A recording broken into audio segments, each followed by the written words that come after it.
Hey, how's it going, everyone? Welcome to Think You Popular. Here we go with another video. As I know it's been a minute. Today we're here with CIRCE, and she runs a certain program that's a museum that's dedicated to mostly veterans and the stories behind them and their families. This is one thing that Ernest and I were talking about the other day, and we finally got her here. And thank the Lord, we were able to make some time with her because she's a very busy lady. So, seriously, could is there before we get into everything, could you give us a brief on everything, on what you do with what your museum's about and everything behind it? Well, thank you, Brian. I'm glad to be here. I wanted to give a shout out to Ernest. He's been one of our biggest cheerleaders and supporters since the museum started. So I'm a military wife. I'm an Army wife, Army mother, and now both my husband and my son are veterans. But when my son was active duty, I was wondering who was starting a museum dedicated, who was doing museums dedicated to military families. And when I looked on the internet, there wasn't any. And I said, so who's telling our stories? The stories of the moms and of the wives. And so when I Googled it, I didn't see anything. So I thought I would start one. And so that was in 2011. And now here we are, years and years later. And our museum has collected hundreds and hundreds of stories, thousands of artifacts, thousands of books and documents going all the way back to the American Revolutionary War. And so we're a very small nonprofit, all volunteer run, and we're into Harris. So that is the museum in a nutshell. I could do 50 shows on the museum, but today I want to talk about something else. I wanted to talk about how people can make a difference in the world. And that's very important because without people, programs like yours would be reluctant to even be running to altogether in itself. So I understand that, and we have talked before. So seriously, you and I have talked about certain Mhm. things, and you've mentioned that there are so many ways individuals can make a big difference in other people's lives. What do you mean by that? Well, my goal in life is to leave the world a better place. I know that sounds a little vain, it sounds a little egotistical, but I don't think it takes a lot of effort to do it. And I can't fix the whole world, but I can fix my little tiny corner of it. So it's like your podcast. It's to spotlight people and groups that are doing good things and to show how people can help, how people can make a difference. So I thought I would just share kind of my thoughts on that today. And I know my ideas won't work for everybody, but it may give somebody an idea or spark a little food of thought. So I said I was a military wife. I'm the Army wife. And one of the things I did as a military wife was to become involved in the community. So if you know your neighbors, if you know your neighbors in your new hometown, no matter how long you're there for, you feel like you belong. And it makes you have a different mindset when you are somewhere rather than just, oh, I'm here, I'm just passing through. I understand that. And as military wife, I was thinking, did you live on base most of the times, or in a civilian community while you were there? Well, so my husband and I and the kids moved 18 times in 20 years. And sometimes we lived on base and sometimes we lived in the civilian community. But no matter where I was, I usually ended up volunteering for a program or getting involved in my kids' activities. We did a lot of sightseeing and participating in local events. Sometimes people live their whole lives in a town and they never go to the tourist attractions or the small festivals or shows, even in their own, hometown. Yeah. So no matter how long we're somewhere, I make sure that we do as many things as possible. We learn a lot about where we're living. We become invested in the community. And it also puts money back into the organizations and the town where we live. Yes, that's very true. So what other things can people do to get involved and support the communities? So when I say get involved in the community, I don't mean anything massive. I mean simple things like literally picking up the trash that blows out of the trash cans on windy days, like in your neighborhood, or rolling your neighbor's trash can back up to his house after the trash gets picked up every week. Picking up after your dog when you walk it, smiling at people as you're walking by, saying hi, learning what's going on in your part of the city, going to local things and supporting them. um the other day it was so windy here in Albuquerque. It was terrible. And I went out at least 6 times to get our trash can. It kept blowing over. This was like 2 weeks ago. And then my neighbor's trash can blew down. So I picked up her trash too. And I picked up the trash in the street. I picked up the can. And it was like I did this for like about an hour. It just kept blowing over and over. But, she wasn't home. The trash truck wasn't going to pick up her trash if it was lying on its side, because they didn't pick up anybody's that was lying down. So it's little things like that. I mean, that makes a huge difference. It sounds stupid, but it does. But, other things I think about, it's like planting flowers or doing something nice in your front yard or on your balcony. The front of your house where people walking by can see. Make your corner of the world more beautiful to other people's views. It's nice to come home to a cheerful place, and it's hopefully other people in the neighborhood, it'll catch on. So I read somewhere that when people started using their backyards instead of their front yards to do all their socializing, it was kind of the end of the neighborhoods that feel like neighborhoods. In the day, everybody sat on their front porch or on their front steps, and they watched everybody going by, driving by and walking by. They saw all the kids playing, and they had a pulse on the neighborhood. But now we're shut off. We go in the backyard, we pull our cars into the garage. We never see our neighbors unless we're watering the yard out in the front. You could live your whole life without ever seeing the people on the left or the right of you. And I just thought that was kind of interesting. I never thought of the backyard killed America's neighborhoods. No, I hear you. That's true. And then sometimes it doesn't hurt to go and introduce yourself and try to build friendship with your neighbors next door, because it makes it safer for the community to know you're watching out for someone. Introduce yourself. They were like second guessing, like, all these people are they're unsure of you. So, well, when I grew up, everyone in my neighborhood knew everyone. Another thing, everyone in my neighborhood had gardens, so everyone was all like, "Oh, we help each other pick Mhm. weeds out of the garden, stuff like that." They shared vegetables, Mhm. so that's the way it was. Because I'm from a small town, so I remember that. So you're Mhm. right; it doesn't take much just to go and shake hands with your neighbors now. Even nowadays, even though the world isn't the way it used to be, but it does make a difference. Yeah, yeah. These things sound so simple. They sound even kind of, silly. But when you think about how your neighborhood looks and feels, and then you know how it feels different when things are out of whack. If you ignore like that trash that just blew down the street, or, after a while, there becomes a bigger problem. People expect others to pick up after them when the trash blows out of the can. And if you don't know your neighbors, if you leave your garage door up overnight, nobody's going to knock on your door and say, hey, you left your garage door open overnight. Pretty soon, if people let weeds go in their yards, they won't take responsibility. Pretty soon the whole area looks, kind of run down, and that's bad for morale. And then when it's bad for morale, it just permeates a neighborhood. It just permeates how you feel about where you live. Your neighborhood, your house should be a place of refuge, should be a place of relationships.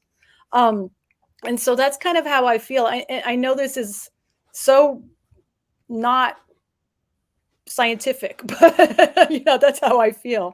Um, and going when I talked about like attending support and supporting local events, you miss out on some really rich opportunities if you don't get involved and go and support these little organizations or these little neighborhood carnivals or the school carnival, or a nonprofit does a program.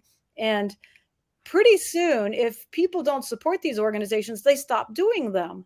They stop, they aren't going to have the funding or the desire to continue to provide events and activities. And it's like during the pandemic, so many small restaurants and shops went out of business and people became more isolated.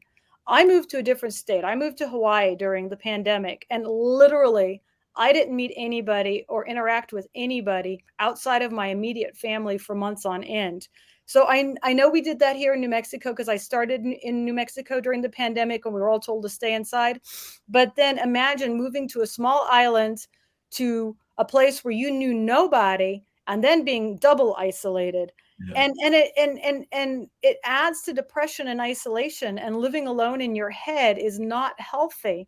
In today's society, like I said, you could just go to work, come home, never talk to your neighbors. It's important to think about the bigger picture and think about people who are living alone now or who don't get out much. Reach out to them, because they've already shown that people who became isolated do have depression, more health issues. It's a bad cycle. No, that's true. I agree. But I think most people are very social. It's just Mhm, that thing that happened in 2019 forward. It made people more weary of one another because a lot of people did get sick and now they're no longer here. God, you mm, know, rest their souls. But the thing mm, about it is that we that close knitness that most of us had seems like it's dissolved because of that a little more than it was before. And that's something that we can, as a community, should structure back together, even if mm, it's just in your neighborhood. Even if it's your next door neighbors, you don't have to go down the street, just the next door neighbors with your few, and be there and be supportive of one another and the community and programs, because it does mean a lot to others that would need that help and that could get mm, that help. And mm. nowadays, as far as I know, what I was hearing on local newscasts and everything, because something that happened with the goal event with, I guess it was the president's wife and the vice president's husband. They made some move on each other or whatever, and they're like, well, I guess the such and What? such pandemic is over. Yeah, it's real crazy. If you watch the news, it just, I don't know, it may be propaganda, but they kissed or whatever. They had this big old kiss on the camera in front of everybody. But they're saying, oh, I guess the pandemic is over, blah blah blah, or whatever the case is. But the thing about it is that we do need that structure in our communities, because right now it just seems that people became recluses and stuff, and Mm, I know a lot of people really did. It was a big impact for not having family and community. So now I know the spring is coming up, with warm weather is coming out. We're ending the winter, so right now I'm more than ready to go, but get back and hang with mm, family, go and mm, do public mm, events and mm, barbecue mm, and stuff. mm. Because everything that happened in the past few years, I'm ready for that myself. Well, and it's not just the pandemic, it's our lifestyle. We work really hard, we come home, we just, everything's on the internet, streaming video. You don't need to go to the movies. You can get takeout, you can have food delivered, you can have your groceries delivered. So we really have lost the art of socializing, right? So, Yeah, another way to volunteer and make a difference, of course, what I think is to be part of a homeowners association board in your neighborhood. Um, so, I'm trying to talk about ways an individual can make a difference, a big difference in the world, if not a big difference, but a moderate difference in their world, so their bubble and their neighborhood, and it trickles out. yeah, So, if you volunteer, that is the most you can give. I'll tell you, genuine volunteering is so important. It helps the organization or the people you're helping, but also helps you. And so we'll talk about that a little bit more. But about the homeowners association. So in our neighborhood, we have a homeowners association. And one year, years and years and years ago, we just bought a house, and we kept getting letters from the homeowners association telling us we were doing stuff wrong. Your landscaping's wrong. You've got your shed in the wrong place. And it was annoying. It was frustrating.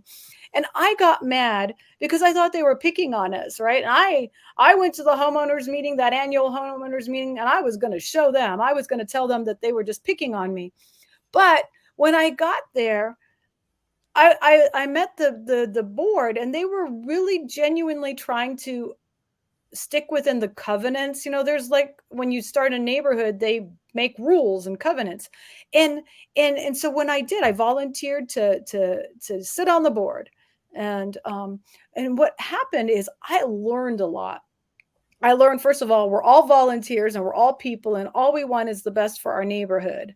I learned how things work, and I could tell my fellow neighbors who were also frustrated about getting letters about, weeds and their sheds are in the wrong place.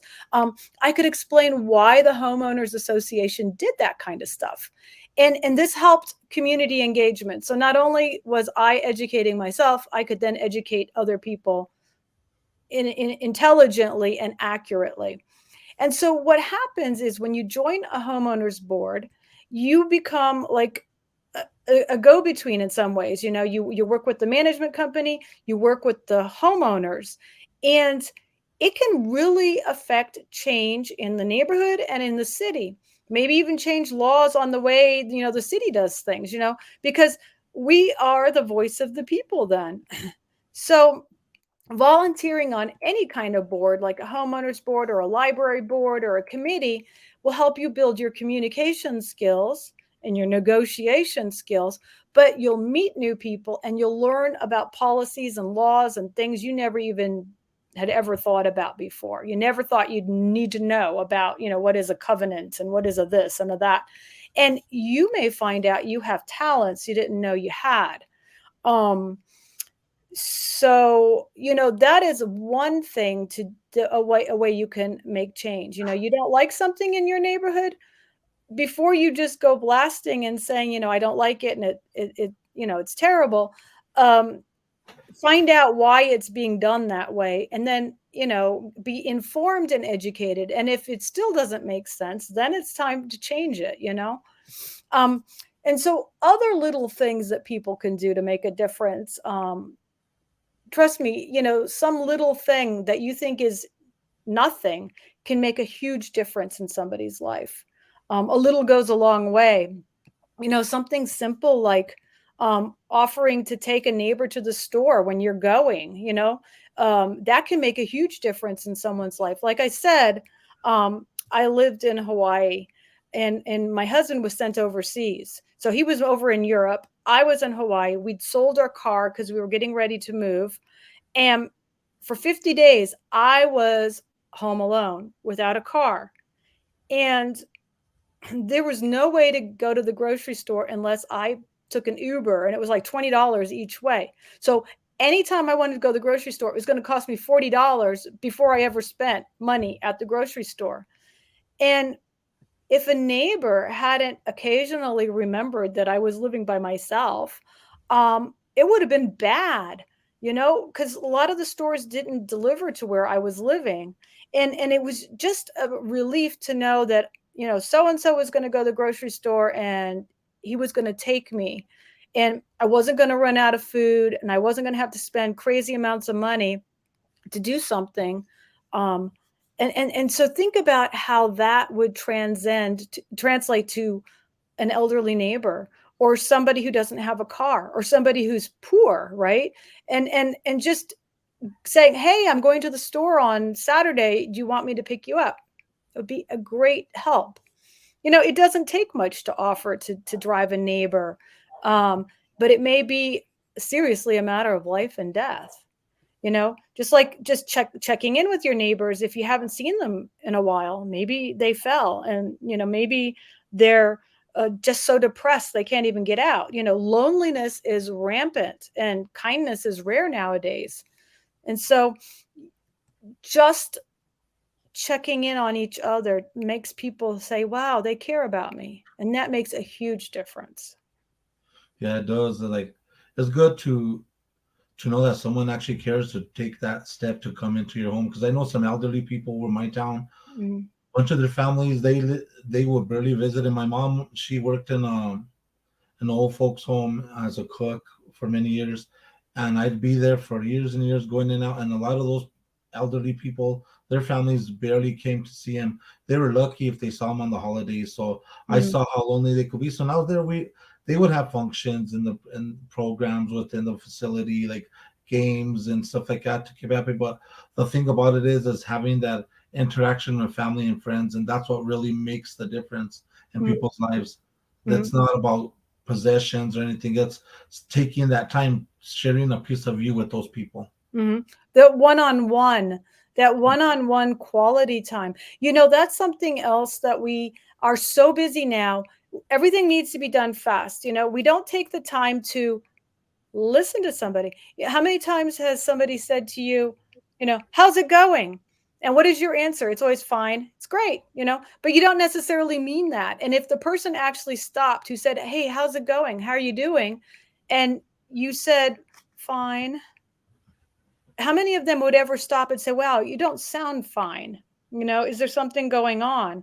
Excuse me. We're so quick that we just say the things, but we don't take time to observe the body language. You know, we're too busy with our lives to sit and listen to somebody tell a sentence, you know, or a paragraph of their life, you Well, know? see, the thing when I was growing up, I grew up in the days where we didn't have that much technology. Video games really didn't hit at Mhm, that time. Nintendo wasn't out yet. We already had an Atari, mhm, and at that time, we were growing up as children. We would spend hours just telling each other stories, having fun, playing mhm, outside. But we used to have very, very long conversations, sitting in circles, talking to mhm, one another, telling stories, how our days went, our weeks, joking around. That art of interaction and conversation, like you're saying, that's something I feel that because of technology, we've mhm. lost a lot of that. Well, we're now into sound bites, you know? Everything is a sound bite, you know? Um, and you know, we're not necessarily good observers anymore either. We're so busy with our phones and our headphones and our computers, we don't notice. I kept joking that my kids were lucky they didn't get run over, you know, because they always had their hoodies on and they had their headphones on and they're walking down the street and I'm like, are you looking when you cross the street? You're so involved in your, you know, your Walkman or whatever. Um, which brings me to another thing. A really good way somebody can make a difference in their neighborhood is to be a good observer. You know, you say hi to the people. You notice when the newspapers are piling up in front of the houses. Is that person on vacation? Has that person gotten sick and can't pick up their paper? What's going on? You know, and then if you know the person, you could pick up their newspapers and take them inside so that burglars don't also notice the newspapers picking up. But if you know that that person's probably home, oh my gosh, maybe something happened to them. Yeah. You know, so if you establish relationships with your immediate neighbors, you know, make friends with their dog. If you do that, and you said that earlier on, if you make friends with your neighbors on to your left and to your right, you have a friendlier and safer bubble right around your home. And so now you've got 3 or 4 houses looking after each other, and that's better than one household just sitting there all by themselves, right? So you might have somebody come and say, "Hey, you left your car lights on all night. I mean, you left your car lights on. I don't want your battery to run out." Or you left your garage door open. Or it was weird one year, well, one years ago, my husband and I were moving into a different house and we were back and forth with 2 cars. We parked our car in our driveway of our new neighborhood and then took the other car back. And the next day we drove to the new neighborhood and I had left my car doors wide open. I mean, on the driveway, oops, on the driveway wide open. And I was like, we were lucky nobody stole the car, but it was like, wouldn't it have been nice if somebody just said, "Look, that car's had the doors open all night. Maybe I should just close them." You know, that that just blew my mind. Yeah, it's true. So No, I understand that.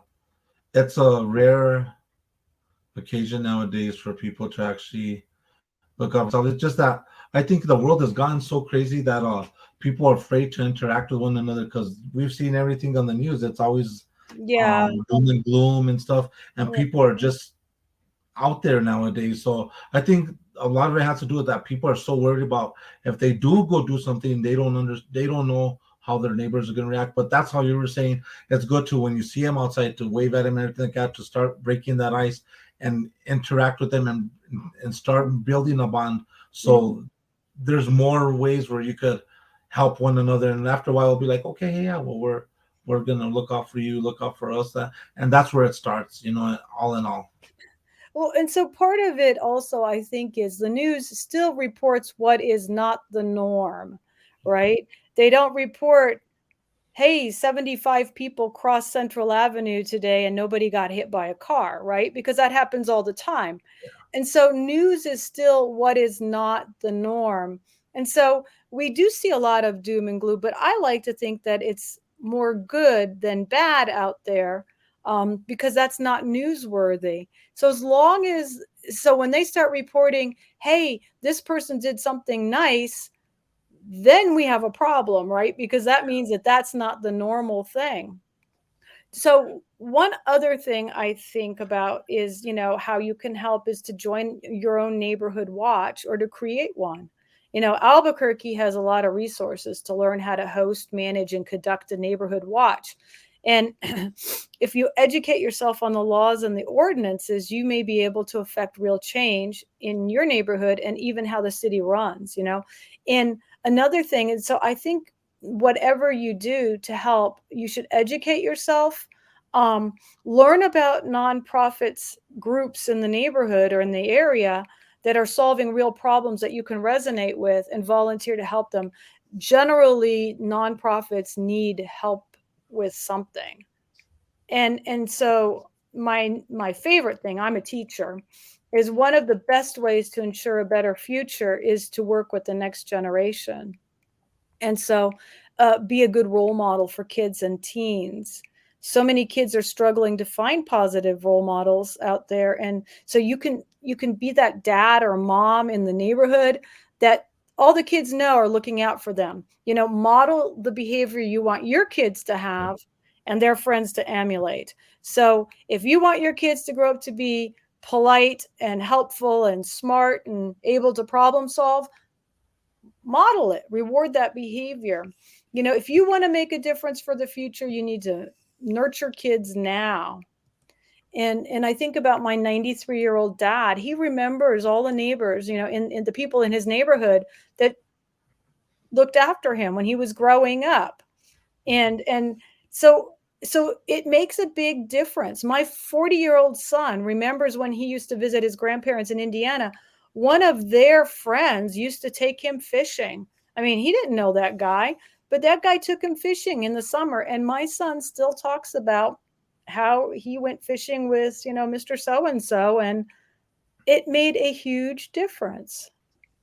No, that's true because the thing is that nowadays it's hard for kids to find any kind of role models because the media has taught children the wrong term of what a role model is. Like names we won't name, but big names like rap singers, female rap singers, so-called modeling or whatever like that, and they change what it is instead of looking at someone doing positive things in life that you have to be internet famous or TV famous or something Mhm. like that instead of working on the personal, how can I say this, like the skills and things that people are good at, Mm. to look and emulate after someone else because of how bad media has bombarded children nowadays. There was a study done that, different generations had different definitions of what role models were. And for a long time it was, your teacher or the policeman in the neighborhood, and that was one generation. And then it became uh famous people like, Mahatma Gandhi or Martin Luther King, or, people like that. And then there was another, then they said, then it started going to stars and musicians and, sports figures. But more and more people are really going back to people with personal interactions.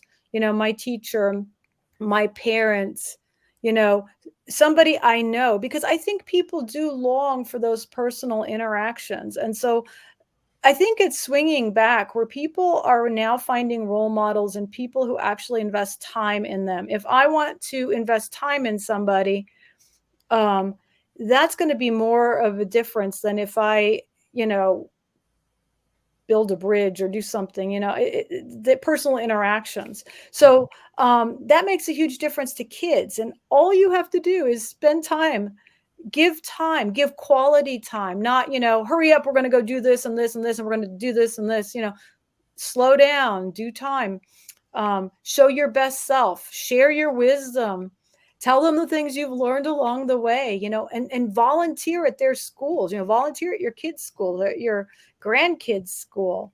Good volunteers are hard to come by, and schools seem to be doing so much more with less. And they need quality volunteers to come in and help out you know, where hands are short.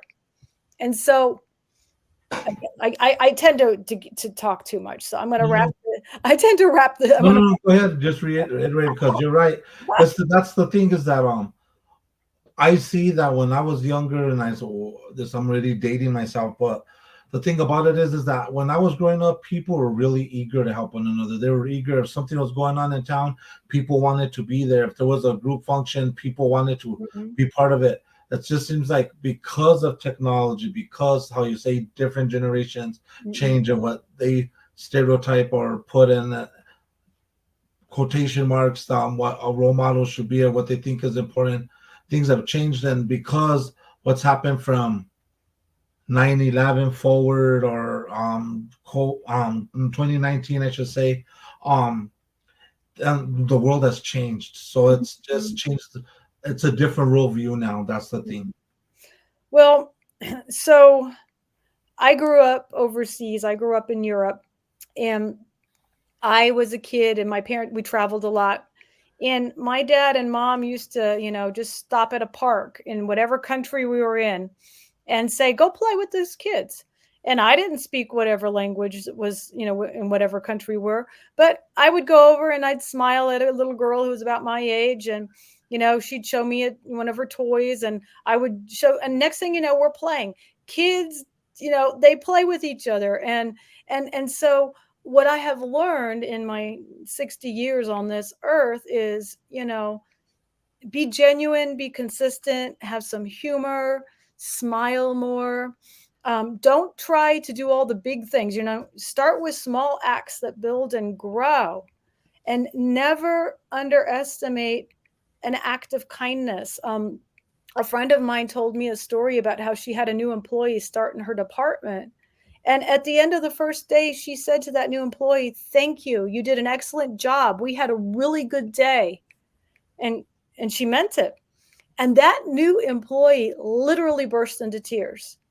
He said that nobody had ever thanked him at work before.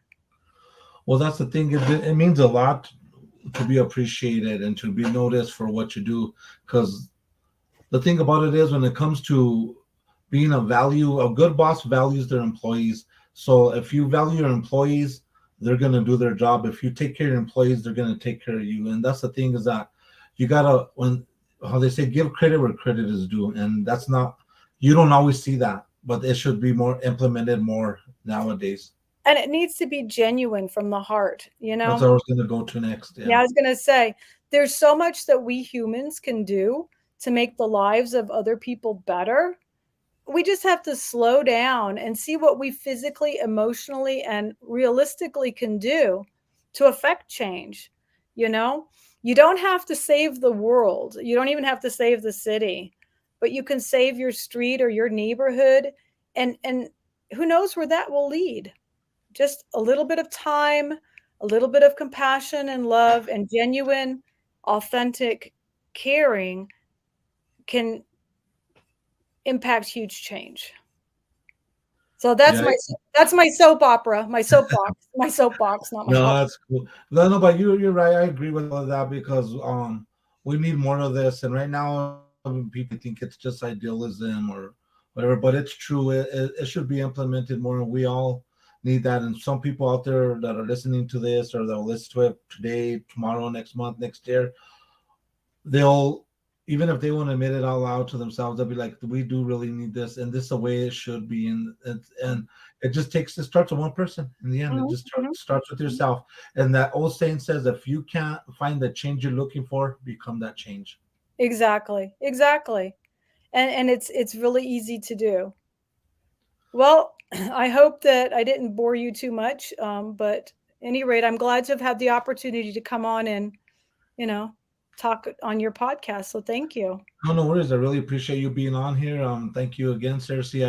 You're invited to come anytime you want.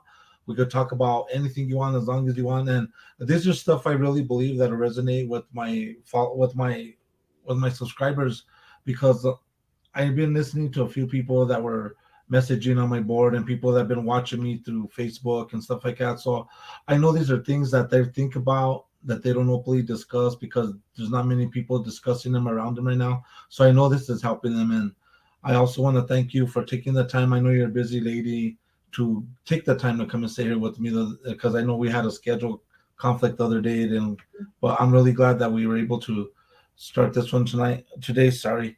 And I just want to tell everyone thank you guys for tuning in. We do have a lot more content that we want to do. Cersei has a lot of stuff that she really wants to talk about, and I really want to talk about with her that I want to bring to you guys. So I really hope you guys like, subscribe, follow, and comment, share the videos. And I want to thank you guys again for tuning in. And at the end, it's all about you, and we appreciate you. Thanks. Have a good evening. Thank you. Thank you, Cersei. Take care. I appreciate Bye. it. Bye.